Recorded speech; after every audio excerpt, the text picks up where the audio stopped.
भज रे मन श्रीनंद नंदन अभय चरनार विंद रे।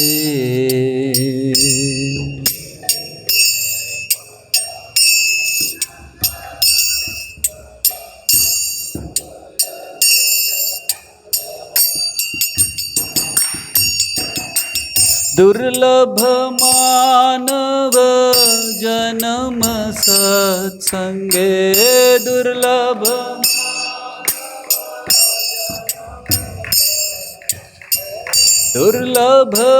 मानव जन्म सत्संगे दुर्लभ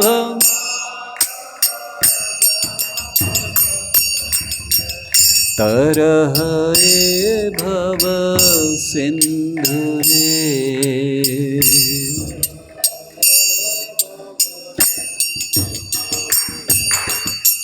भज रे मन श्री नंद नंदन अभय चरनार विंद रे।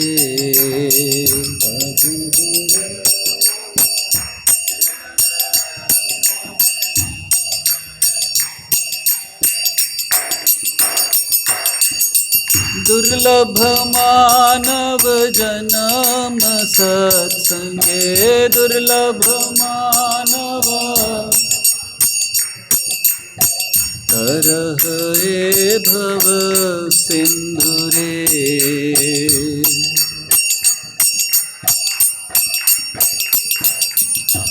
शीत आतप वात वरीशन हे दिन जामिनी जागिरे।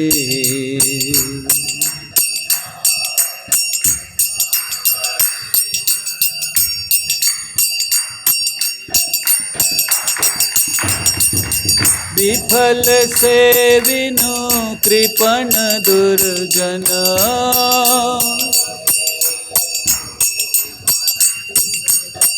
विफल से विनु कृपण दुर्जन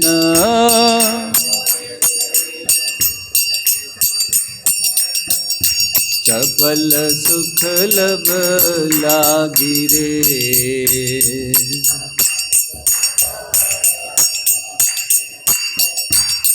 भजहु रे मन श्री नंद नंदन अभय चरनार विंद रे। भजहु रे मन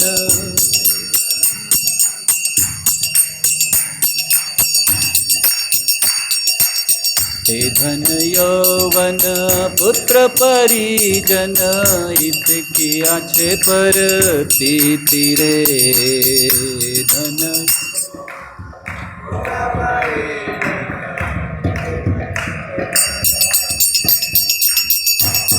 कमल दल जल जीवन तलमल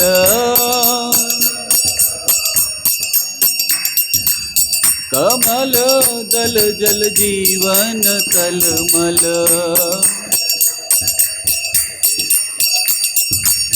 भजहु हरिपद नीति रे।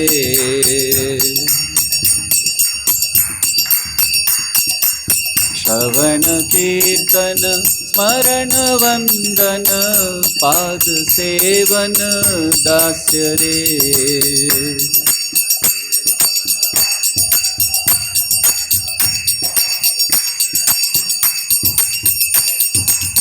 पूजन सखी जन आत्मनिवेदन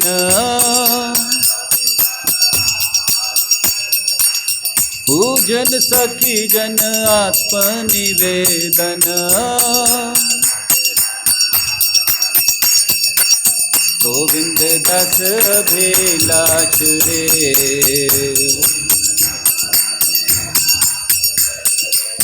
भजहु रे मन श्री नंद नंदन अभय चरनार विंद रे।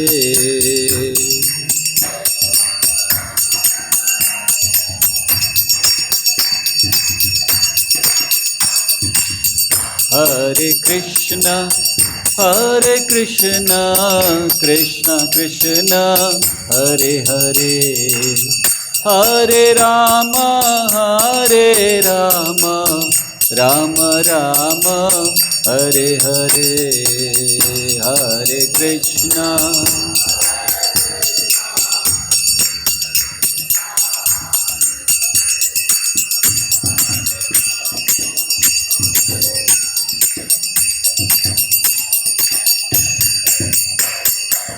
Hare Krishna, Hare Krishna, Krishna Krishna, Hare Hare, Hare Rama, Hare Rama, Rama Rama, Hare Hare, Hare Krishna, Hare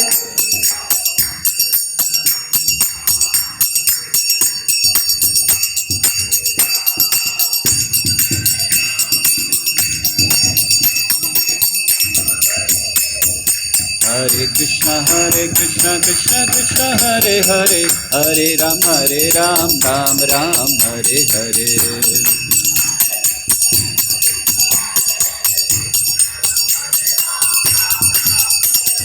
Hare Krishna, Krishna Krishna, Hare Hare, Hare Ram, Ram Ram, Hare Hare.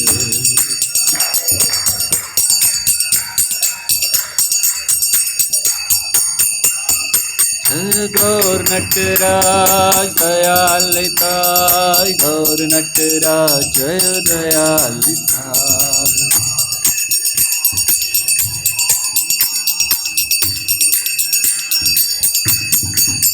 जय राधा गोविंद राधा गोविंद राधे।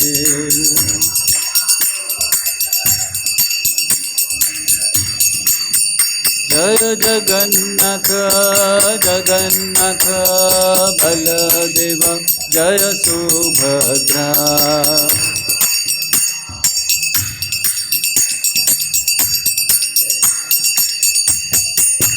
जय जय प्रभुपाद प्रभुपाद प्रभुपाद, जय जय प्रभुपाद।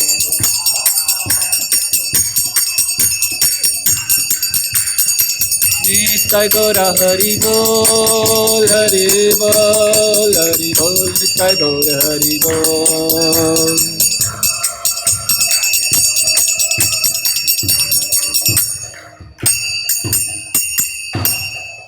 हरे कृष्णा। तो आप सबका स्वागत है। आप में से जो लोग इस समय ऑनलाइन देख रहे हैं और जो यहाँ बैठे हैं, आज से झूलन यात्रा महोत्सव को प्रारंभ कर रहे हैं। और झूलन यात्रा महोत्सव के निमित्त यह कहना चाहिए कि श्री कृष्ण जन्माष्टमी महोत्सव के निमित्त, जिसमें पहला उत्सव है झूलन यात्रा, दूसरा बलराम जयंती, तीसरा श्री कृष्ण जन्माष्टमी और चौथा श्रील प्रभुपाद जी का आविर्भाव और पांचवा राधाष्टमी। तो इन उत्सवों का प्रारंभ आज से कर रहे हैं कथा से।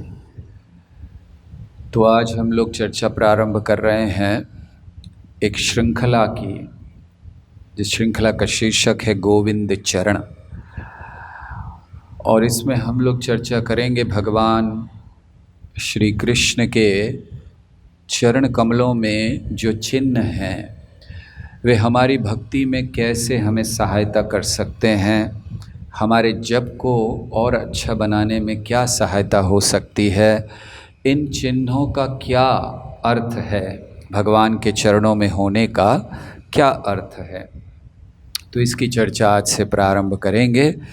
और आप सबसे विनती है कि आप सब भगवान श्री श्री राधा गोविंद जी से प्रार्थना कीजिए कि उनके चरणों का वर्णन जो शास्त्रों में और आचार्यों ने किया है उसको हम दोहरा सकें।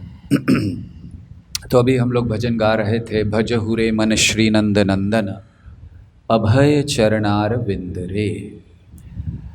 अपने मन को अभ्यास कराना है। किस चीज़ का अभ्यास? भज हुरे मन, भजन करना है श्री नंद नंदन चरणार विंदरे। भगवान श्री कृष्ण जो नंद बाबा के पुत्र हैं, वो श्री कृष्ण अर्थात वृंदावन के श्री कृष्ण, उनके चरण कमलों का वंदन करना, स्मरण करना, इसका अभ्यास हमें अपने मन को देना है। भज हुरे मन श्री नंद नंदन अभय चरणार विंदरे। क्या लाभ होता है भगवान के चरण कमलों का स्मरण का? अभय चरणार, अभय मतलब भय से मुक्त हो जाते हैं। और क्यों करना चाहिए हमें? दुर्लभ मानव जन्म सत्संग तरह ए भव सिंधुरे। ये जो मानव जन्म है ये बड़ा दुर्लभ है, और यही एक ही जन्म है जिसमें हम भगवान श्री श्री राधा और कृष्ण के भक्ति करके अपने जीवन को सफल कर सकते हैं। इसीलिए नरोत्तम दास ठाकुर कहते हैं, मानुष्य जन्म पाइया राधा कृष्ण ना भजिया, जानिया सुनिया विष खाइनु। तो हमें विष नहीं खाना चाहिए, इस दुर्लभ मानव जन्म को भगवान की सेवा में लगाना चाहिए। तो इसीलिए आज से भगवान के चरण कमल, और जब हम भगवान को समर्पण की बात करते हैं, भगवान को प्रेम की बात करते हैं, तो भक्त चरण कमलों का आश्रय लेने की बात करते हैं। कोई ये नहीं कहता कि मुझे भगवान के मस्तक का आश्रय लेना है, कोई ये नहीं कहता कि मुझे भगवान के शरीर का आश्रय लेना है। कहा जाता है कि हमें भगवान के चरण कमलों का आश्रय लेना है। तो चरण ही क्यों? हाँ, ये जो भगवान के चरणों का ही आश्रय क्यों लिया जाता? और सदियों से ये शब्द हम लोग सुनते आए हैं भगवान के लिए, साधुओं के लिए चरण कमल। आप किसी के घर जाते हैं तो लोग कहते हैं आप अपने चरण कमल हमारे घर में डालिए। इसका अर्थ ये नहीं है कि वो अपने पाँव काट कर भेज रहे हैं, वो तो पूरे जाते हैं, लेकिन लोग ये कहते हैं कि नहीं आप अपने चरण डालिए। हाँ, तो उनका अर्थ भी, लोगों का अर्थ ये नहीं होता है कि आप अपने चरण काट कर भेज दीजिए। तो क्यों चरण कहा जाता है? और पूर्व काल से हम देखते हैं साधुओं को, भगवान को चरण कमल का ही संबोधन किया जाता है। तो चरण क्यों? चरण इसलिए क्योंकि चरणों का आश्रय लेना ये नम्रता का सूचक है। जब अर्जुन गए थे श्री कृष्ण के पास सहायता मांगने, श्री कृष्ण सो रहे थे, तो दुर्योधन अहंकार से उनके सर के पास खड़ा हो गया कि चरणों के पास मैं क्यों खड़ा हूँ? लेकिन अर्जुन बड़ी नम्रता से। तो पहला कारण चरण कमलों का आश्रय लेना, या क्यों चरण कमल कहे जाते हैं या भगवान के चरणों का आश्रय क्यों लेते हैं, उसके बहुत से और कारण अभी आएंगे। लेकिन चरणों का आश्रय पहला कारण है नम्रता का प्रदर्शन। और जब तक नम्रता नहीं, हम आश्रय नहीं ले सकते। विनम्र व्यक्ति ही भगवान का आश्रय ग्रहण कर सकता है, अहंकारी नहीं। तो इसीलिए नम्रता का सूचक है। दूसरा, चरण समर्पण का सूचक है। हम लोग देखते हैं इस जगत में भी कोई कुछ कहते हैं, किसी से क्रोधित हो जाते हैं, गुस्सा होते हैं, तो क्या कहते हैं? मेरे पाँव में गिरकर माफ़ी मांगो है ना, मेरे पैरों में गिरकर माफ़ी मांगो, ऐसे कहते हैं वो। तो चरणों में गिरना ये एक समर्पण का भी सूचक है। जो समर्पण किया जाता है तो कहाँ, किसी के सर पर बैठकर समर्पण नहीं होता है, चरणों में समर्पण किया जाता है। तो इसीलिए चरण कमल।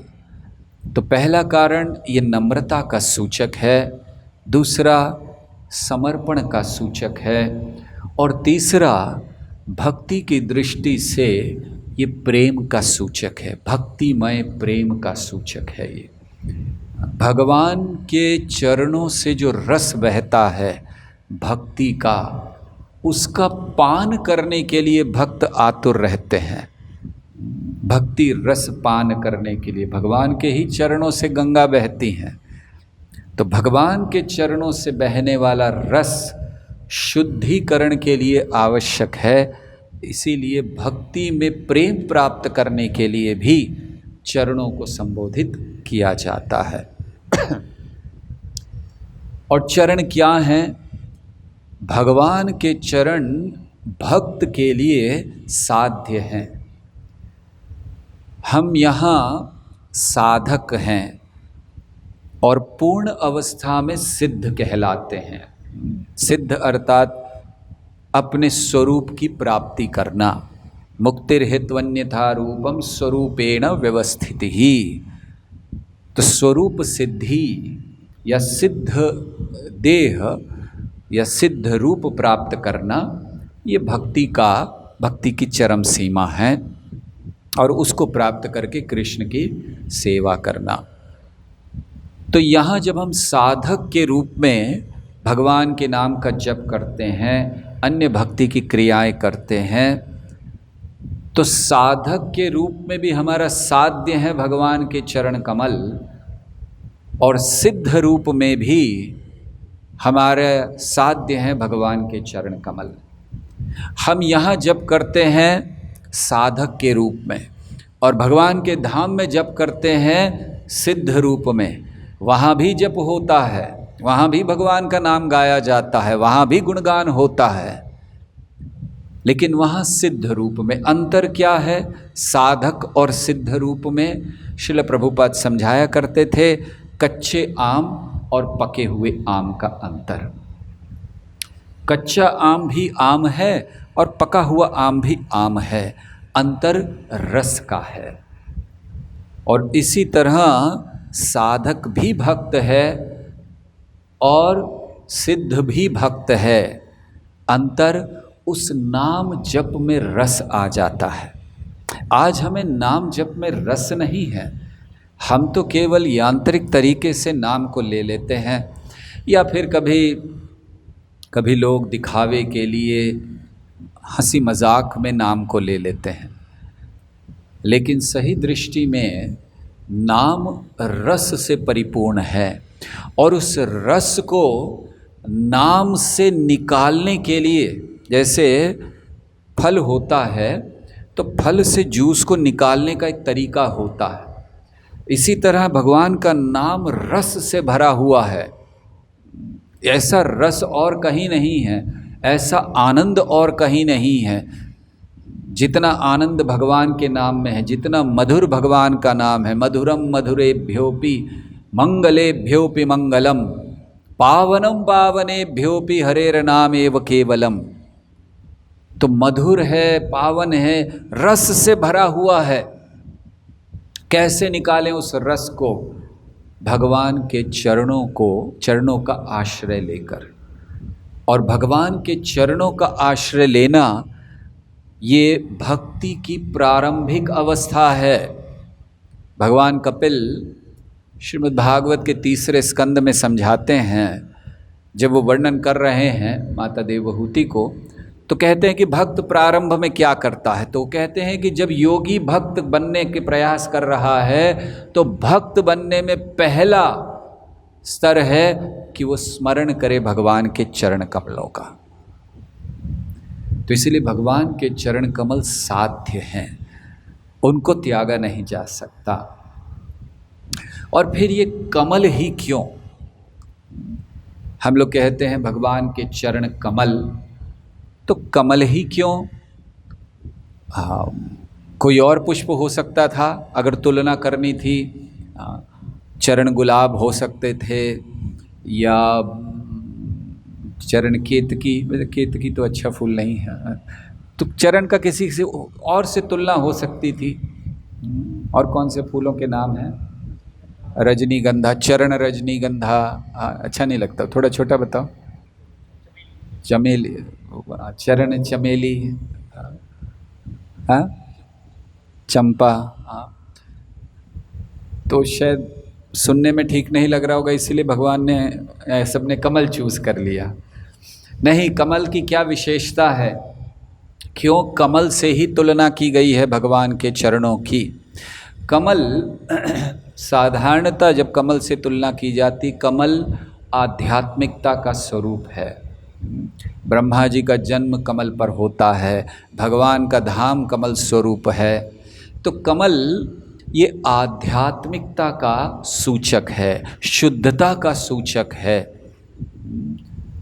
कमल कि किस तरह शुद्धता है। और साथ ही साथ परम पूज्य गौर गोस्वामी महाराज, गौर गोविंद गोस्वामी महाराज अपने एक प्रवचन में समझाते हैं कमल का महत्व। थोड़ा बहुत हम प्रयास करते हैं, उन्होंने तो बड़े विस्तार से कहा है। तो कमल क्यों कहा गया, कमल की तुलना गुरु के चरणों से, या गुरु के चरणों को भी कमल कहा जाता है, श्री गुरु चरण पद्म, तो वो भी चरण कमल कहे जाते हैं, भगवान के कमल कहे जाते हैं। तो क्यों? पहला कारण, कमल ये एक बहुत विशेष फूल है, कोई साधारण नहीं है कमल। ऐसा वर्णन किया गया है कि जब मधु को इकट्ठा करने के लिए मधुमक्खी, ये भंवरा मधु इकट्ठा करने के लिए अलग अलग फूलों पे जा रहे हैं, फिर वो केतकी के फूल पर जाते हैं। केतकी के फूल में भी अच्छा मधु होता है और उसको लेने का प्रयास करते हैं, लेकिन केतकी के फूल में तो मधु है, लेकिन केतकी का जो पेड़ है, फूलों का पेड़, वो कांटों से भरा हुआ है। जैसे गुलाब का वृक्ष होता है, कांटे से भरा है। तो जब ये उससे लेने का प्रयास करते हैं तो इनके जो पंख हैं वो कांटे उसमें लग जाते हैं, तो बड़ा कष्ट होता है, दुख होता है, दर्द होता है उनको। और फिर वे उस दर्द से शांति प्राप्त करने के लिए कमल के पुष्प का आश्रय लेते हैं और कमल के पुष्प में से वो मधु इकट्ठा करते हैं। कमल के पुष्प के मधु को पद्म मधु कहा जाता है और ये बड़ा विशेष प्रकार का मधु होता है, पद्म मधु। आयुर्वेद में कहा गया है कि अगर किसी को आँखों का कष्ट है, आँखों में दिखना कम हो गया है, रोशनी चली गई है, या फिर स्पष्ट क्लियर दिख नहीं रहा है, साफ नहीं दिख रहा, तो कोई अच्छा वैद्य आयुर्वेद का वो पद्म मधु लगाने के लिए कहेगा कि उसको पद्म मधु लगाइए यहाँ पर। तो पद्म मधु लगाने से जो आँखों की रोशनी चली गई है, अंधकार हो गया है, वो दूर हो जाता है, रोशनी फिर से आ जाती है और दिखना एकदम साफ हो जाता है। भले किसी की रोशनी ना गई हो, अगर दिखने में थोड़ा सा धुंधलाहट है, अगर वो पद्म मधु लगाएं तो वो स्पष्ट हो जाता है। इसी तरह जय शशि गौर नटराज दयाल निताय की जय। इसी तरह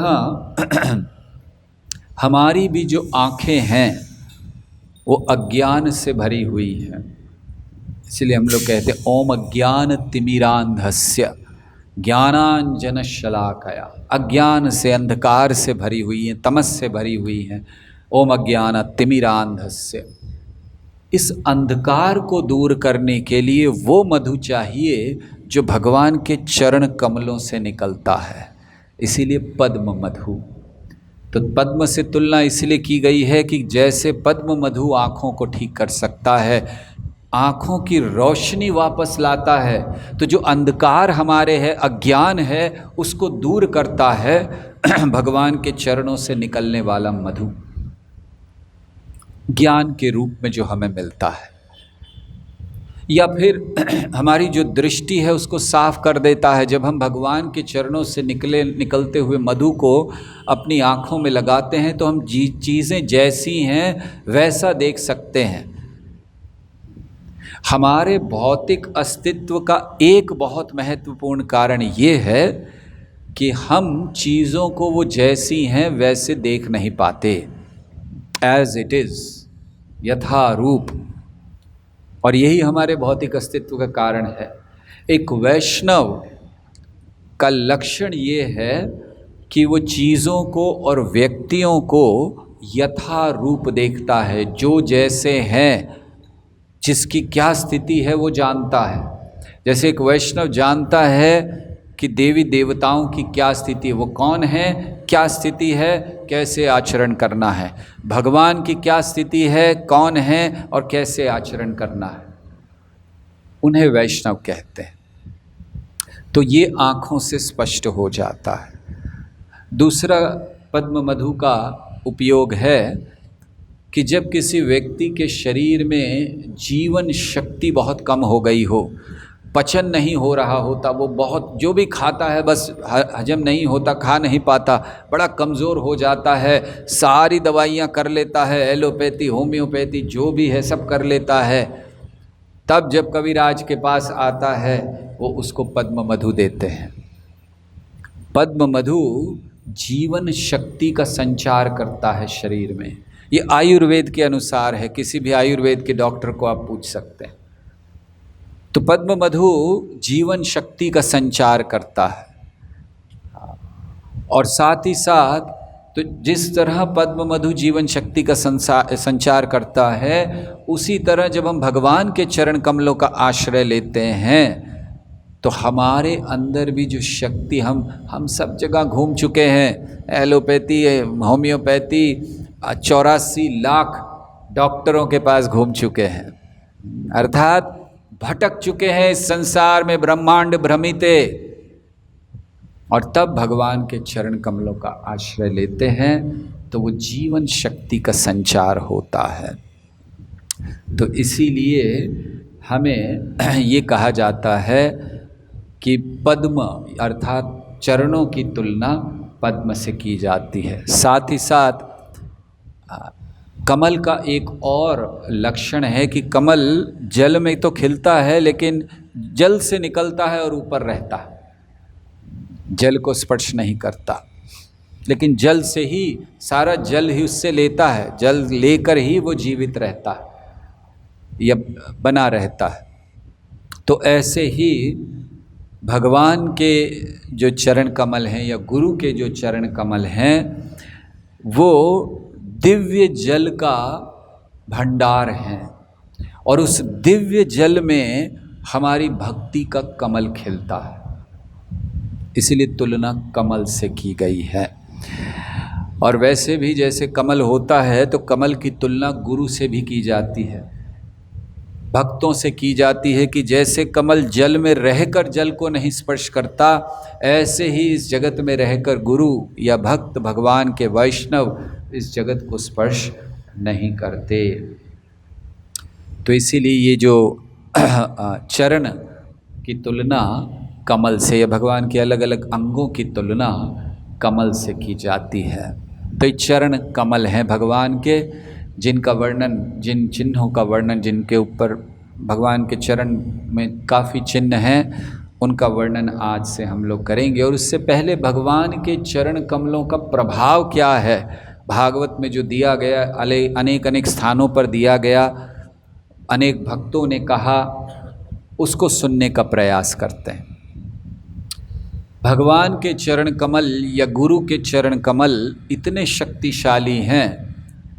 गुरु ग्रंथ साहिब, ये जो सिख धर्म का शास्त्र है या उनका ग्रंथ है जिसको वो पूजा करते हैं, गुरु मानते हैं, गुरु ग्रंथ साहिब में लिखा है कि जितने भी तीर्थ भगवान ने बनाए हैं इस पृथ्वी पर, जितने भी तीर्थ हैं, वो सब बड़ी तीव्रता से आशा करते हैं कब भक्तों के चरण उनके ऊपर पड़े, ताकि वो अपने जितने पाप हैं वो सब उनको दे सके। तो गुरु ग्रंथ साहिब कहता है कि जितने भी तीर्थ बनाए हैं वो सब वो बहुत इंतज़ार कर रहे हैं बड़ी तीव्रता से, आतुरता से, कि कब भगवान के भक्त आएं तीर्थ में और उनके चरण पड़ने से हमारे जितने पाप हैं दूर हो जाए। तो अगर भक्तों के चरणों में इतनी शक्ति है तो भगवान के चरण क्या होंगे जिनमें सारे भक्त वास करते हैं। हाँ, एक भक्त, एक गुरु के चरण में इतनी शक्ति है, और ऐसे सारे गुरु जो भगवान के चरणों में वास करते हैं तो भगवान के चरणों की क्या शक्ति होगी। और अगर हम उन चरणों का आश्रय लेते हैं तो जैसे सारे तीर्थ अपने पापों को, तीर्थ क्या हैं, जो पापी लोग आते हैं उनके पापों को वो ले लेते हैं और फिर उन पापों को भक्तों पर दे देते हैं। तो इसी तरह हम सबके हृदय में, हमारे जो हृदय है ये भी ऐसा ही है, बहुत सारे पाप भरे हुए हैं। अगर हम चरण कमल का आश्रय लें तो इन पापों को हम वहाँ पर दे सकते हैं। और इसीलिए पापों को दूर करने के लिए भक्तों के चरण धूलि को लेना आवश्यक है। भक्त पद धूलि और भक्त पद जल, भक्त भुंक्त अवशेष तीन महाबल। भक्तों की पद की धूलि क्या करती है, कैसे हमें प्रभाव करती है? बताया गया है कि भक्तों की पद की धूलि उस कर्म के प्रभाव को निकाल देती है, उस नकारात्मक कर्म के प्रभाव को निकाल देती है जो हमें सही ज्ञान लेने से रोकता है। भक्ति का ज्ञान, शास्त्रों का ज्ञान, भगवान का ज्ञान भरा पड़ा है शास्त्र में, लेकिन लोग समझ नहीं पाते हैं। क्यों? आश्रय नहीं लिया है, भक्त पद धूलि नहीं हुई है। तो ये महत्व है भक्तों के पद का। हम लोग जीवन भर बहुत कुछ इकट्ठा करते रहते हैं, धन इकट्ठा करना, मान सम्मान इकट्ठा करना। अभी हम लोग पढ़ रहे थे भजन में, ए धन यौवन पुत्र परिजन ईते की आछे पर तीतिरे, कमल दल जल जीवन टलमल, भजहूँ हरिपद नीति रे। तो क्या हुआ है? ए धन यौवन पुत्र परिजन, बस हम इकट्ठा करना चाहते जीवन भर। अगर व्यक्ति जरा भी बुद्धिमान है तो उसको एक चीज़ देखनी चाहिए। जब व्यक्ति मरता है तो उसको कफन लगाया जाता है, चढ़ाया जाता है। आप सब ने कई बार देखा होगा, कोई मरता है तो कफन लगाया। कभी आपने देखा है कि कफन में जेब है?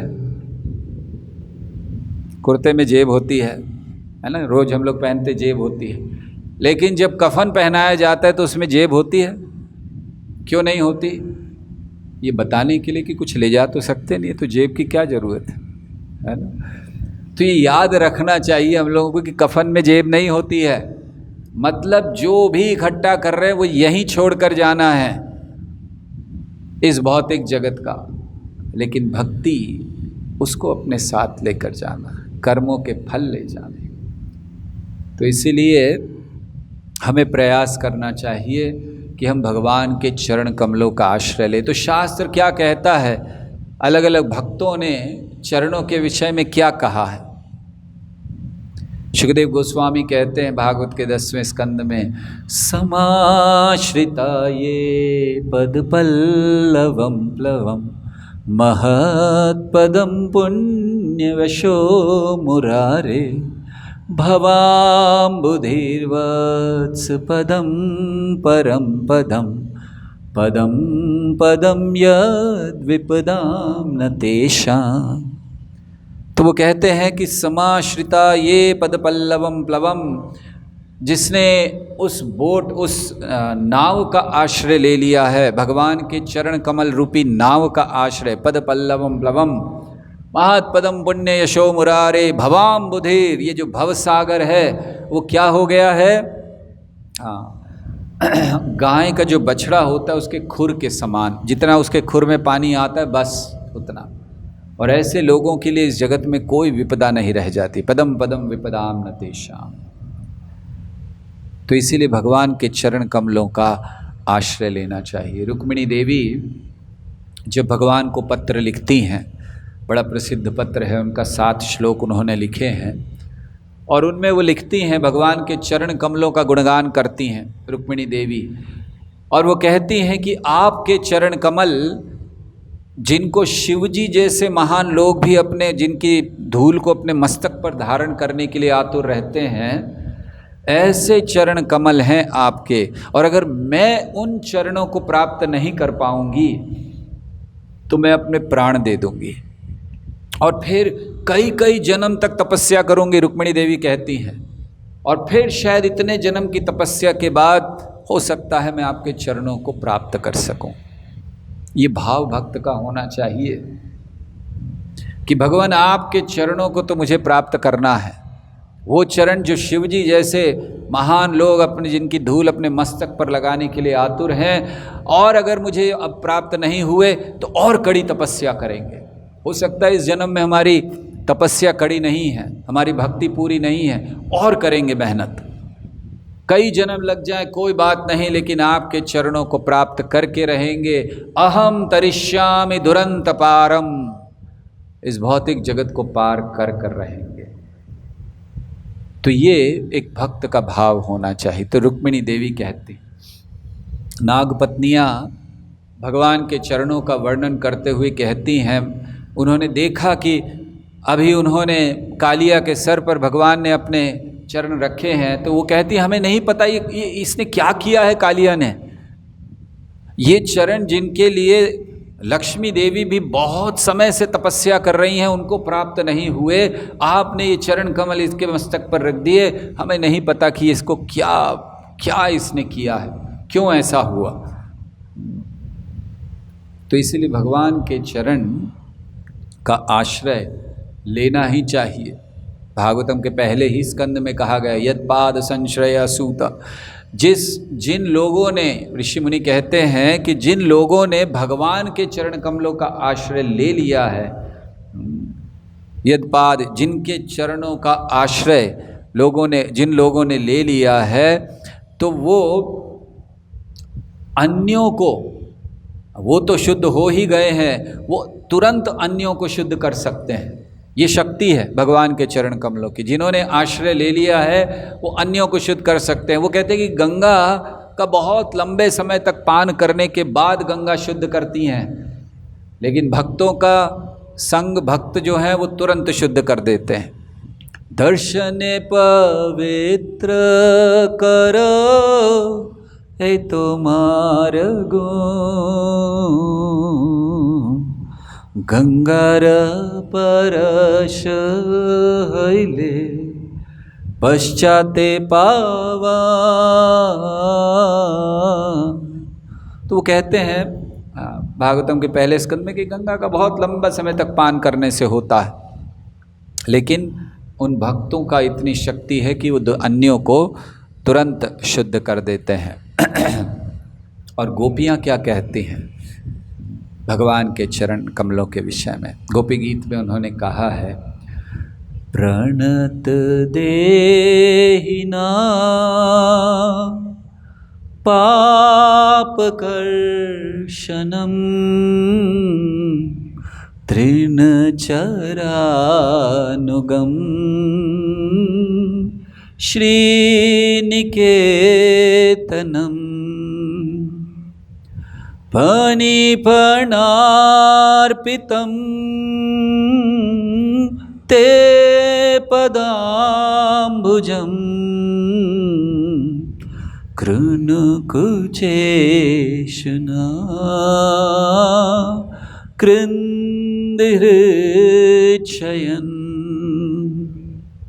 बहुत सुंदर बात गोपियों ने कही, भगवान के चरण कमलों का प्रभाव बता रही हैं। क्या होता है? गोपियाँ कहती हैं कि वो प्रणत देहिनाम, प्रणत मतलब जिन लोगों ने समर्पण कर दिया है आपको, प्रणत देहिनाम, तो जिन लोगों ने आपके चरण कमलों के प्रति समर्पण किया है, चरण कमलों का गुणगान कर रही हैं, ते पदाम्बुजम, तो कहते हैं प्रणत देहिनाम पाप कर्षणम।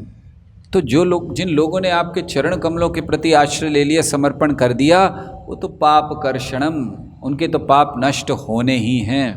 क्यों होने हैं? श्रीनिकेतनम, क्योंकि ये श्री अर्थात लक्ष्मी देवी का वास है। लक्ष्मी देवी इन चरणों को धारण करना चाहती हैं। वो कहती है प्रणत देहि नाम पाप कर्षणम और श्रीनिकेतनम, क्योंकि ये श्रीनिकेतन है इसीलिए वो आपके चरण, कैसे चरण हैं? तृणचरानुगम, तृणचरानुगम मतलब तृण यानी घास, चर यानी चरने वाली अर्थात गाय, अनुगमन आप पीछे पीछे चलते हैं गायों के उन्हीं चरणों से। तो गोपियाँ देख रही हैं वहीं पर बैठे बैठे, तृण चरानुगम श्रीनिकेतनम फणिफणार्पितम। फिर वो स्मरण करती हैं कालिया लीला का कि फणी फणार्पितम, फणी अर्थात जिनके बहुत सारे फण हैं, उनके एक फणों पर आपने अपने चरणों को रखा था। फणी फणार्पितम ते पदाम्बुजम, उन चरणों को जिन चरणों को आप पीछे पीछे चलते हैं, गायों के, जो श्री निकेतन हैं, जो पापों का नाश करते हैं, उनको आपने कालिया के सर पर रखा था। फणी फणार्पितम ते पदाम्बुजम कृणुकुचेशुना, तो उन्हीं चरणों को हमारे हृदय में स्थापित कीजिए, ताकि हमारे हृदय से ये जो जितनी भी वासनाएं हैं वो निकल जाए। तो ये प्रभाव है भगवान के चरण कमल का।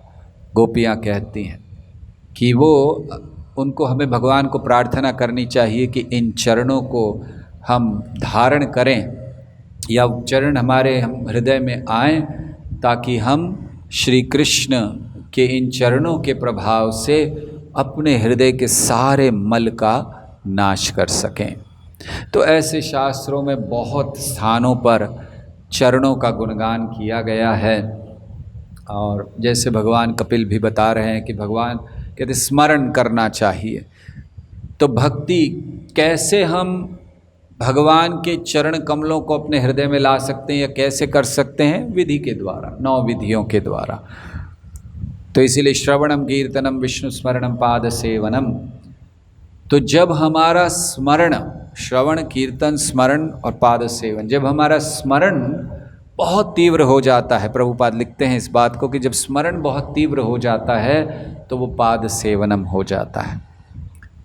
स्मरण किसका हम करते हैं? जिससे प्रेम है। जैसे माँ को अपने पुत्र से, संतान से प्रेम है, वो स्मरण करती है सतत। लेकिन हम कृष्ण का स्मरण क्यों नहीं करते हैं? कि प्रेम नहीं है अभी। हमारा हृदय तो भरा हुआ है भय से, आसक्तियों से, इसलिए कृष्ण से प्रेम होता नहीं है। हाँ, लेकिन यही स्मरण जब तीव्र करते हैं भगवान के चरण कमलों का, तो भगवान के रूप को देख सकते हैं। जैसे उदाहरण हम लोग रामायण में देखते हैं कि जब हनुमान जी सीता देवी के पास पहुँचे, तो जब सामने आए तो सीता ने सोचा कि ये रावण फिर से कोई दूसरा रूप लेकर आ गया है, पहचाना नहीं। उन्होंने कहा चले जाओ यहाँ से।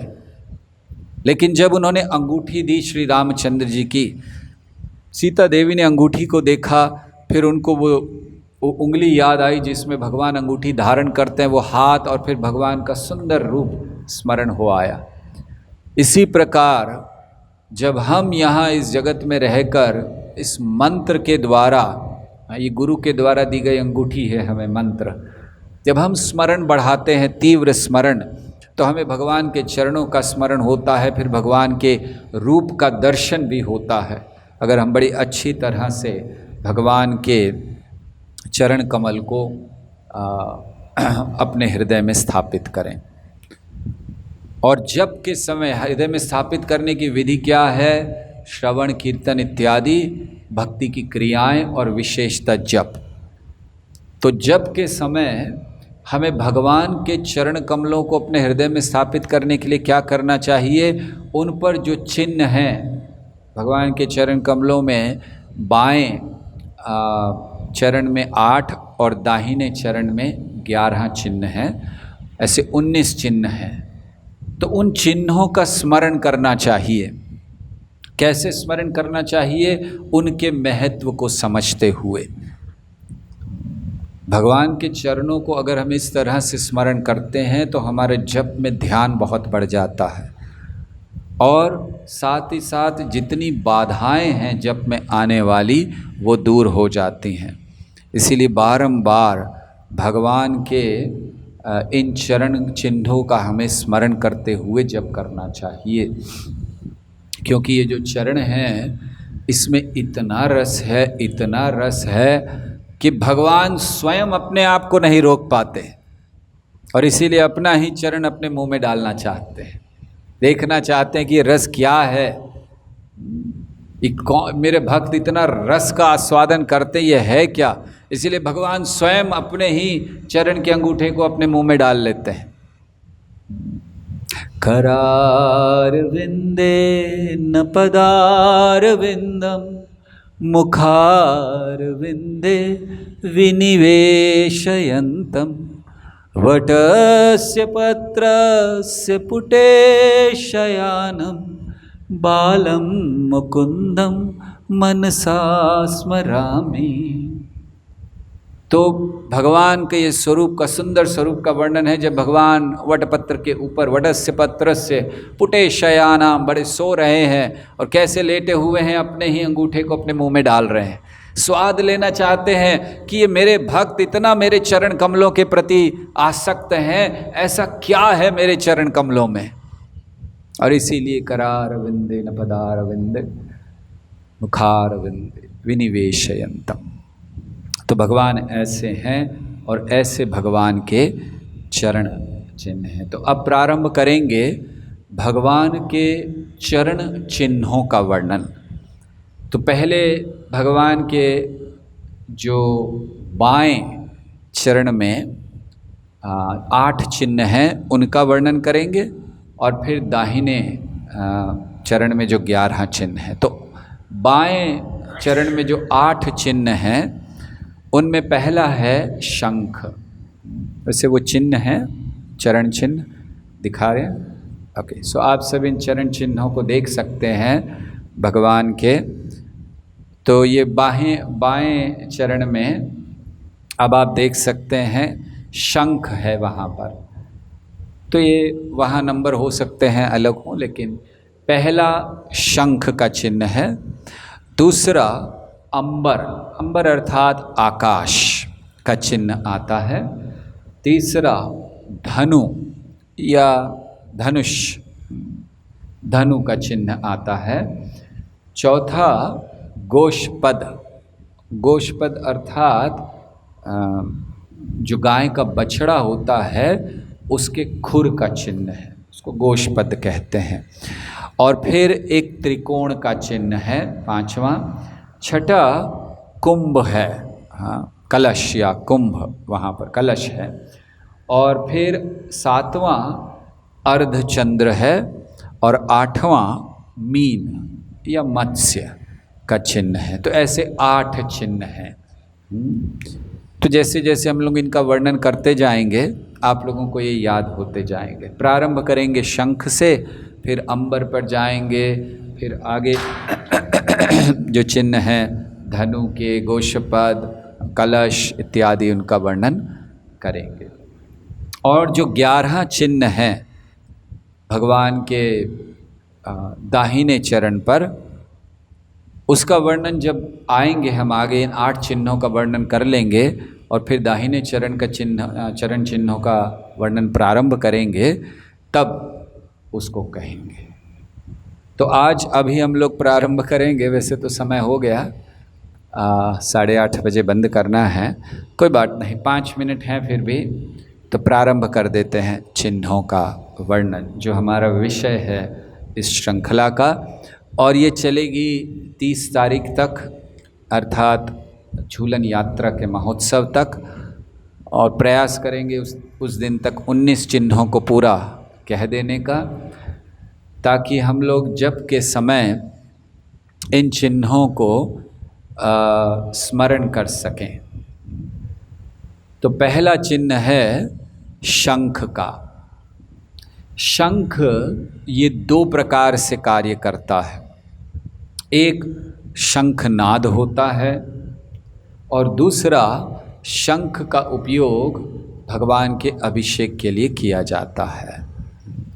तो अब हम लोग जो वर्णन कर रहे हैं पहला शंख का, तो आपको ये सोचना है कि जिस समय हम जप में बैठें या जिस समय हम सेवा करें भगवान की, तो उस समय हम ये शंख का वर्णन सुने, सोचें जो हम सुन रहे हैं, और उस शंख के वर्णन को करते हुए या सोचते हुए हम भगवान के चरणों का स्मरण करें कि क्यों भगवान के चरण में वो शंख है, उस कारण को, उस शंख से क्या क्या हुआ, उन लीलाओं का स्मरण करते हुए हम भगवान का गुणगान करें तो स्वाभाविक है हमारा जप अच्छा हो जाएगा। तो शंखनाद, भगवान का शंखनाद होता है, तो ये क्या सूचक है? क्यों भगवान के चरणों में शंख है? क्योंकि भगवान के चरणों में शंख होने का पहला कारण है वो विजय का सूचक है कि श्री कृष्ण के चरणों में उस शंख को स्मरण कर कर हमें स्मरण करना चाहिए कि जिस व्यक्ति ने कृष्ण के चरणों का आश्रय ले लिया है उसकी विजय निश्चित है। और इसका वर्णन भगवद गीता के पहले अध्याय में आता है। भगवद गीता के पहले अध्याय में शंख बजे, पांडवों की तरफ से शंख बजाए जब दुर्योधन बड़ा दुखी हो रहा था, वर्णन कर रहा था, देखिए सामने इतनी बड़ी सेना है, घबरा गया था पांडवों की सेना को देखकर। तो भीष्म देव ने उसको सांत्वना देने के लिए शंख बजा दिया, और जब भीष्म ने बजाया तो फिर यहाँ भी अनंत विजयम राजा, तो युधिष्ठिर ने अपना शंख बजाया। पांचजन्यम ऋषिकेशो देवदत्त धनंजय, तो फिर भगवान श्री कृष्ण ने अपना शंख बजाया, अर्जुन ने देवदत्त नाम का शंख बजाया। तो वर्णन है भागवत गीता में कि जब भगवान ने बजाया या पांडवों ने जब बजाया तो किसके हृदय, कौरवों के हृदय विदीर्ण हो गए। उन्हें अपनी हार निश्चित लगी जब उन्होंने वो शंख सुने।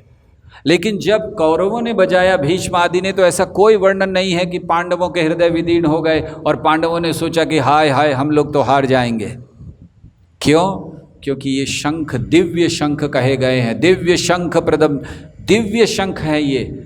तो भगवान का जो चरण कमलों में शंख है वो दिव्य शंख है, और दिव्य शंख केवल विजय का सूचक होता है। तो ये पहला स्मरण हमें करना चाहिए शंख का कि ये विजय का सूचक है। दूसरा, भगवान के शंख का नाम है पांचजन्य। हम सब जानते हैं कि भगवान श्री कृष्ण सांदीपनि मुनि के आश्रम में गए, 64 दिनों में उन्होंने 64 कलाओं को सीख लिया। बड़े दक्ष। ये 64 कलाएं सीखने में शायद हम लोगों को 64 जन्म लग जाएं, भगवान ने 64 दिन में सीख लिया। सीखा क्या? वही उन कलाओं के अधिष्ठाता हैं, वही उन कलाओं के उद्गम हैं, और वही उन कलाओं को सीख रहे हैं। ये भगवान की लीला है। तो भगवान ने सीख लिए। दक्षिणा देने का समय आया, क्योंकि गुरु से कुछ लें तो उन्हें दक्षिणा देना चाहिए। तो भगवान ने दक्षिणा देनी चाहिए। तो सांदीपनि मुनि ने सोचा कि ये तो भगवान हैं, पूर्ण पुरुषोत्तम कृष्ण, इनसे कुछ ऐसा मांगना चाहिए जो केवल यही दे सकते हैं। साधारण चीज़ें तो कोई भी दे सकता है। तो उन्होंने श्री कृष्ण से कहा कि मेरे पुत्र की मृत्यु हो गई है कुछ समय पहले, समुद्र पर गया था, वहाँ पर फिर मृत्यु हो गई उसकी, मिला ही नहीं, तो आप उसको वापस ला, ये तो आप कर सकते हैं, बाकी और कोई नहीं कर सकता। तो श्री कृष्ण चल दिए। कृष्ण बलराम पहुँचे समुद्र के किनारे, और उन्होंने घोषणा की समुद्र से, बाहर आओ, सांदीपनि मुनि के पुत्र को दो, नहीं तो सुखा देंगे तुम्हें। तो घबराते हुए आए और उन्होंने कहा कि मैंने उनके पुत्र को नहीं लिया है, मेरे अंदर एक राक्षस है पांचजन, उसने ले लिया है। तो भगवान ने उसको मार डाला। ये राक्षस ऐसा था कि इसने अपने शरीर के चारों ओर एक शंख बना लिया था, और वो शंख हुआ पांचजन्य। भगवान को अपना शंख प्राप्त हुआ। इसका अर्थ ये नहीं है कि पहले भगवान के पास कभी शंख नहीं था। भगवान का पांचजन्य शंख शाश्वत है, लेकिन हर लीला में उन्हें प्राप्त होता है किसी न किसी माध्यम से। तो अब शंख मिला और उसको लेकर यमपुरी चले गए, क्योंकि उस राक्षस ने कहा मेरे पास नहीं है, यमलोक पहुंच गया वो तो पुत्र। तो भगवान यमपुरी चले गए, और क्या प्रभाव हुआ यमपुरी में। भगवान पहुँचे हैं यमपुरी में, स्कंद पुराण में वर्णन है। भगवान पहुँचे यमपुरी में और उन्होंने अपना शंख बजाया, और जब भगवान ने वो शंख की ध्वनि की, दिव्य ध्वनि, तो वहाँ जितने भी नरक थे अलग अलग प्रकार के नरक हैं। असित पत्र नरक है, रौरव नरक है, कुंभीपाक नरक है, भैरव नरक है। ऐसे बहुत सारे अलग अलग नरक हैं और इनमें अलग अलग प्रकार से दंड दिया जाता है। तो असित पात्र या असित पत्र नरक में क्या होता है, वहाँ बहुत सारे वृक्ष हैं और उन वृक्षों के जो पत्ते हैं वो भाले की तरह है। भाला समझते हैं आप लोग? हाँ, भाले की तरह है वो पत्ते। तो जब जीव को वहाँ से ले जाया जाता है तो बड़ा कष्ट होता है, सारे भाले चुभते हैं और उसको उसी में से जाना पड़ता है, कष्ट होता है। तो भगवान ने जब शंख बजाया तो असित पत्र वन के जितने भी पत्ते थे वो सब गिर गए, केवल शंख की ध्वनि से। फिर दूसरा था रौरव, ये सारा वर्णन स्कंद पुराण में किया गया। रौरव नरक में ऐसे कभी एक काम करेंगे, वैसे एक श्रृंखला ये भी होनी चाहिए, कोई करता नहीं है इस पे श्रृंखला। जितने प्रकार के नरकों का वर्णन शुकदेव गोस्वामी ने भागवतम के 5वें स्कंद के अंतिम अध्याय में किया है, तो कभी उस पर चर्चा करनी चाहिए, कितने प्रकार के नरक हैं। एक 7 दिन की श्रृंखला, किसकी? नरकों की। हमें लगता है कोई नहीं आएगा सुनने के लिए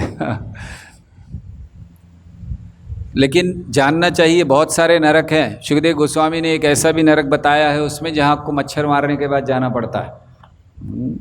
तो ये मत सोचिएगा कि मच्छर मारने से कुछ नहीं होता है। हाँ, हम तो ऐसे ही मार देते हैं हम लोग। रौरव नाम का नरक है, वहाँ पर रूरू नाम के बड़े भयंकर प्राणी हैं। वो क्या करते हैं, वो आपके शरीर को नोच नोच के उसके अंग को ऐसे निकाल लेते हैं। मतलब आप पड़े हुए हैं और आप देख रहे हैं कि आपकी किडनी जा रही है, आपका पैंक्रियस जा रहा है, अलग अलग अंग जा रहे हैं। एक्चुअली जो लोग मेडिकल स्टूडेंट्स हैं, डॉक्टर हैं, उनके लिए बड़ा अच्छा है नरक में। कम से कम पहचानेंगे तो वो लोग कि क्या जा रहा है। मतलब हम लोग को तो पता ही नहीं चलेगा ये किडनी है कि क्या है। तो इसलिए कुछ लाभ होगा उनको भी मेडिकल पढ़ने का जब नरक में जाएंगे। तो ऐसे वहाँ अंगों को निकाल रहे हैं रूरू नाम के प्राणी। तो जब भगवान ने शंखनाद किया तो रौरव में जितने रूरू नाम के जितने भी वो प्राणी थे वो सारे मर गए, समाप्त हो गए। और फिर कुंभीपाक नरक, कुंभीपाक नरक क्या है? वो बड़ा सुंदर नरक है। नरक भी सुंदर होते हैं कभी कभी। तो वहाँ पर एक बहुत बड़ी कढ़ाई है, जगह जगह पे बड़ी बड़ी कढ़ाइयाँ लगी हुई हैं। तो जैसे हम लोग यहाँ पर पकौड़े तलते हैं, है ना, आपको तो अनुभव है पकौड़े तलने का। तो हम लोग तलते हैं ऐसे, वो फूलता नहीं है कभी पूड़ी, तो उसको दबाया जाता है कि फूल जाए। ऐसे वहाँ पर कुंभीपाक में लोगों को डाला जाता है तेल में, गरम गरम तेल में, और फिर वो छलनी से, या छलनी नहीं क्या बोलते हैं उसको, जिससे पूड़ी तलते हैं, हाँ, पौनी या जो भी है, तो उससे ऐसे घुमाए तो लोगों को तला जाता है। मान लीजिए आपको तला जा रहा है और वो देखते हैं अरे हाथ फूला कि नहीं, तो थोड़ा सा दबाते हैं, हाथ फूल गया पकौड़े की तरह, हाँ भी ठीक है, फिर घुमाते दूसरी तरफ। तो वो कुंभीपाक है और नीचे तेज अग्नि जल रही होती है। भगवान ने शंखनाद की, सो इनकी शंखनाद सुन के जो कुंभीपाक नरक की अग्नि थी, सारी अग्नि शांत हो गई। और भैरव नरक वो है जहाँ हमेशा भय में रहते हैं वो लोग इसलिए उसको भैरव कहा गया। तो भैरव नाम के नरक में जब शंखनाद किया तो जितने भी वहाँ पर प्राणी थे वो सारे भय मुक्त हो गए। ऐसा वर्णन बड़े विस्तार से स्कंद पुराण में किया गया है। तो ये शंखनाद का प्रभाव था। तो इसी तरह हमें स्मरण करना चाहिए। पहला स्मरण हम करें कि भगवान के चरण चिन्हों में शंख है जो विजय का सूचक है। जैसे उन्होंने जब बजाया तो फिर असुरों के हृदय विदीर्ण हुए। दूसरा स्मरण करें कि जैसे भगवान ने शंखनाद किया नरक के बाहर, और जितने भी नरक के प्राणी थे, स्कंद पुराण बहुत महत्वपूर्ण वर्णन करता है, जितने भी नरक के प्राणी थे उस समय वो सब आध्यात्मिक धाम चले गए केवल भगवान के शंखनाद से। बताइए, ये शंख है। तो ऐसे हमें सोचना चाहिए। हम लोग भी तो नरक में पड़े हुए हैं।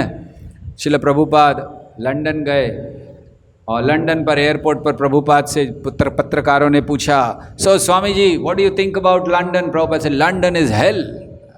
नरक है लंदन। तो वैसे भी हम लोग केवल लंदन ही क्यों, हम लोग जिस स्थान में हैं, जो भौतिक जगत पूरा नरक है, कष्टों का स्थान है, दुखालयम अशाश्वतम। तो हमें सोचना चाहिए कि जिस तरह भगवान की शंखनाद से जितने भी लोग थे वो सब आध्यात्मिक धाम चले गए उस नरक को त्याग कर, हम सब भी उस शंखनाद का स्मरण करके भगवान के नाम की तीव्रता को बढ़ा के इस भौतिक जगत से परे जा सकते हैं। तो शंख का और भी वर्णन है कि किस प्रकार शंख को अभिषेक और नाद का भी और वर्णन है कि किस तरह हम भगवान को कर सकते हैं। शंख, जैसे शंख स्वागत के लिए भी इस्तेमाल होता है। तो जब कोई आते हैं, विशेष करके बंगाल में ये प्रथा है, कोई आते हैं तो शंख बजाया जाता है घर में। तो शंख ये स्वागत का भी सूचक है। तो इसी तरह हमें ये सोचना चाहिए कि भगवान के शंख का स्मरण करके कि हम अपने हृदय में श्री कृष्ण को स्वागत कर रहे हैं। ये शंख का महत्व है। और भी शंख का महत्व है, इसका वर्णन कल करेंगे। और कल शंख का, अंबर का, धनु इत्यादि जितने हो सकेंगे उनका वर्णन प्रारंभ करेंगे, क्योंकि हमें इन आने वाले 6 दिनों में 19 चिन्हों को पूरा करना है। हरे कृष्णा कृष्णा कृष्णा हरे हरे, हरे राम राम राम हरे हरे।